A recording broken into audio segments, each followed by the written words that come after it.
I'm Sarayu Caulfield, and I am a junior manager at Friends at Work based in Los Angeles. I get asked a ton of questions about how I got where I am, what I do, and who I do it with, so I'm partnering up with LRNG to give you the full scoop.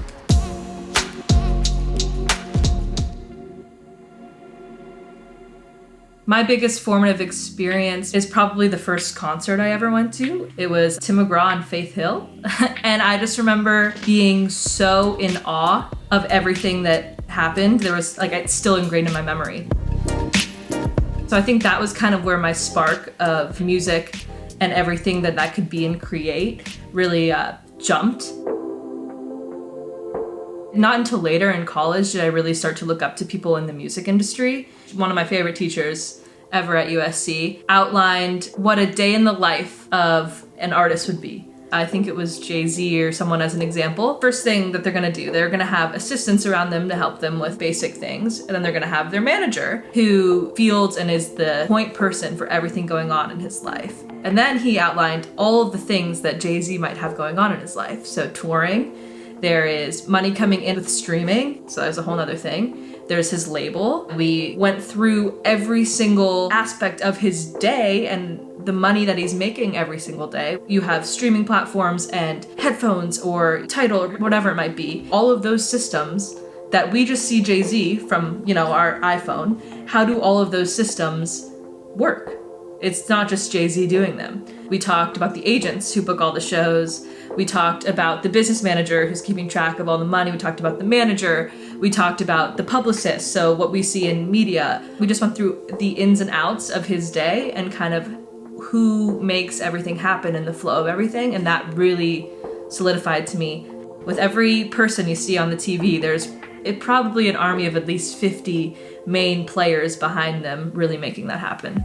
At the start of my lovely career at Friends at Work, I was the CEO's assistant. It really is making sure everything runs smoothly, and that means knowing about every single client, what is happening, being fully informed, talking to everybody on the team. And there's also a ton of things you have to be literate in terms of scheduling and the best times to do things and when should we follow up, what are our biggest goals, and really prioritizing. All things that I didn't even think would fall in my wheelhouse. I'm seeing the breadth of their worlds, figuring out what is most important, and really helping strategize so that the whole team can be more successful. Seeing a manager as a really smart, fully educated woman who's making very, very smart and intellectual decisions on a daily basis based on data, based on relationships with labels and marketing, that totally opened my eyes up to what a manager could be. Today, I'm a junior manager, and that means I have way more interaction with the artists and the roster that we get to manage. So that means scheduling everything for them, but also thinking of bigger strategic goals, marketing, ideas, calls, input, all of that. Something that I use every day, and I love that I have a little bit of a background in, is data analytics. I was an Excel nerd, and so something that might take people ages to figure out will be a formula or two away for me. I get to dork out with our digital team and look at trends and data and what's sparking what. Is it a TV show that is really moving the needle where our song is playing in the background, so a sync? Is it the fact that we made 3 playlists? What is really driving success?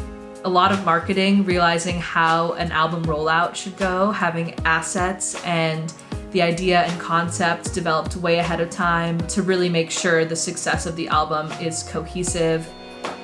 I've always been highly, highly organized, and I think that's helped me so much in my career in terms of prioritizing things, getting things done, and making sure things run smoothly. But emotional intelligence is probably by far the biggest thing. So if there's anyone out there who's trying to learn more about the music industry and dive in, I don't think it's as far away as it may seem. I think it's as simple as going onto your phone and opening up Spotify and figuring out song credits, or geeking out and finding an artist that you love that might be in your hometown that no one else has discovered yet, and starting to hit them up on Instagram and figure out what they're up to and how you can help support their vision. Alright, that's it from me. I hope you guys enjoyed watching and learned a little something. If you want to see more videos like this, including the people that I talked about, go to lrng.org. It is one of the best sites out there for people to learn about different skills and connect all of the dots between their passions and their careers to get them where they want to go. Peace out!